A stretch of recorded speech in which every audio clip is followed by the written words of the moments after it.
Welcome to Sit Down News. Today, I posted a blog that was titled Racism Within the Mob.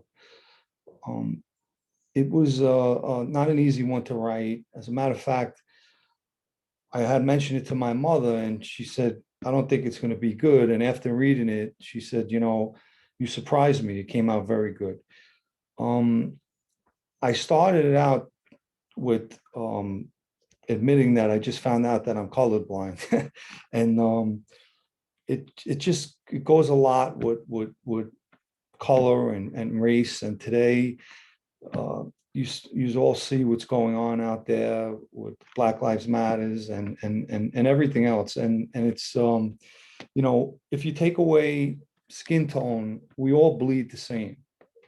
So I wind up writing this article or this post and on the racism and some stories that was told to me. One being by Lenny DiMaria. Lenny DiMaria happens to be a Caporegine with the Gambino family. He was a very good guy. He's a very likable guy. Lenny's an old timer. He's been around a long time, and the good guys and the bad guys. Everybody likes Lenny. I had gone to a birthday party of his out in Long Island, and it was in a restaurant. I think the restaurant was closed. They had it just for us, so we sat in a back table, and he started telling us the story, and it was about when him and John Gotti were locked up, and John Gotti, they had him in a separate pen. So he was probably high profile. They do that. They separate you. And Lenny went to go speak to him, and John Gotti was behind the glass. And as Lenny described it, he was trying to talk to him, but there was two black guys that were talking loud behind them. And John turned around and said, tell those bleeps to shut the fuck up or whatever. And Lenny told us, he says, I turned around and here were these big two linebacker type of guys.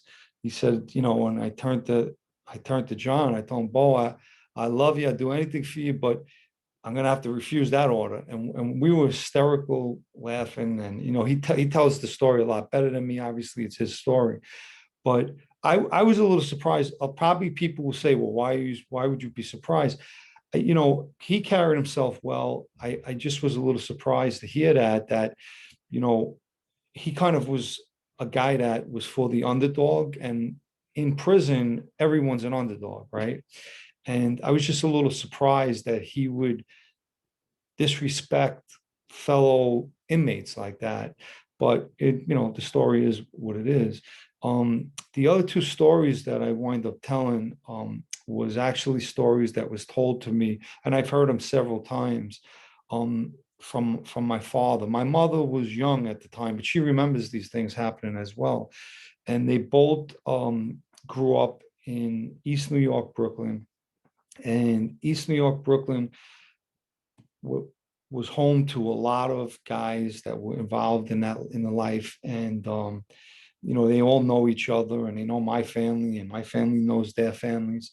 And my father had told me that of an incident that happened in a neighborhood where a white girl was walking with a black guy, and they were walking past one of the social clubs. And as I wrote in the blog, just like Ozone Park, East New York had a bunch of social clubs, all over the place as well.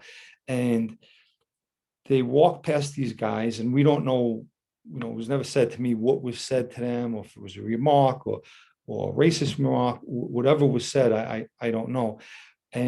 But as the story was told to me, the black guy turned around, and obviously whatever was said or whatever, he didn't like it. And he turned around and said something to the effect of like, that's right. And I don't know if it was, that's right, she's with me.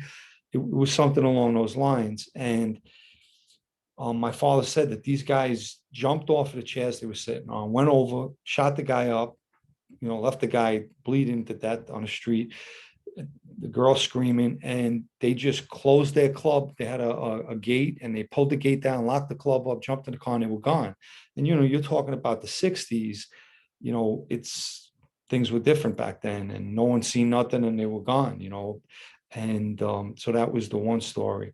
And the second story was, there was a big racial war in East New York, and it happened when a couple of black guys, probably younger guys, were on a bus, and they were going through that section of East New York that was, excuse me, it was predominantly white, mostly Italian. And one of the neighborhood women was sitting outside in a chair, and they used to do that years ago. They would be sitting all over the place, and it was told to me that it was a real safe neighborhood. Like, they used to leave their doors open, and they would leave their car doors open and everything else.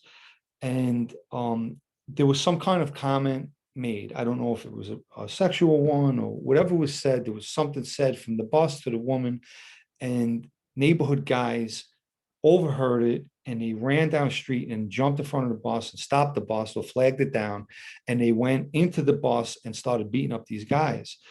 And and that's what happened there. And then what obviously happened was, these guys eventually made it back to their section of East New York, or wherever it was that they were coming from, and rallied up.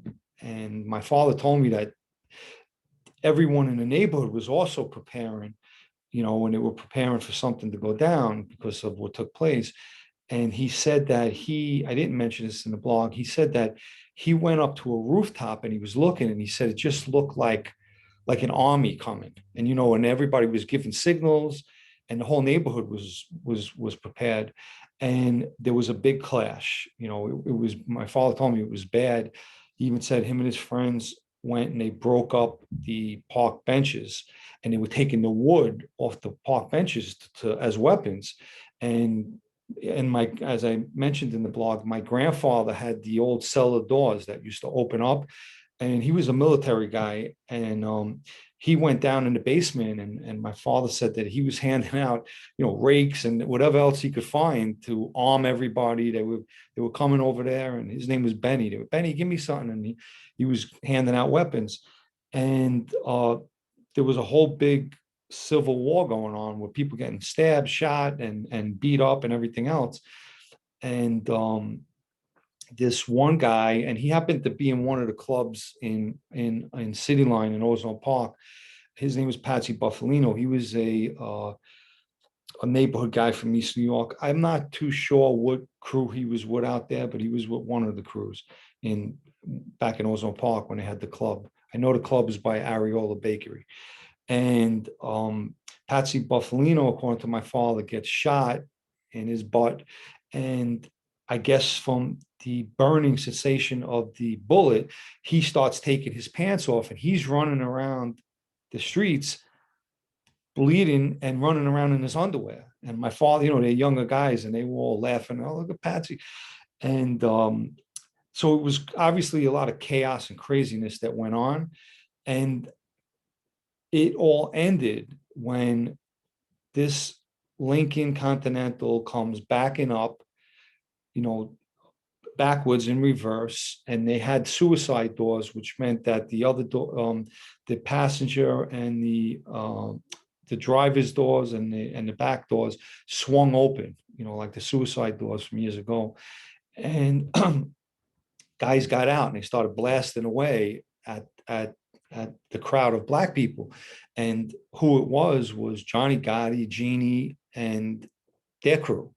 And I don't remember who else was with them, whether it was Angelo Ruggiero. I don't really remember that part, but I remember my father saying the Gottis jumped out and they started blasting away, and that stopped the whole thing. And that's how the story ended. But I just wanted to go over that a little bit. Please subscribe down below. I'm going to head to bed. I hope you enjoyed the story. Good night.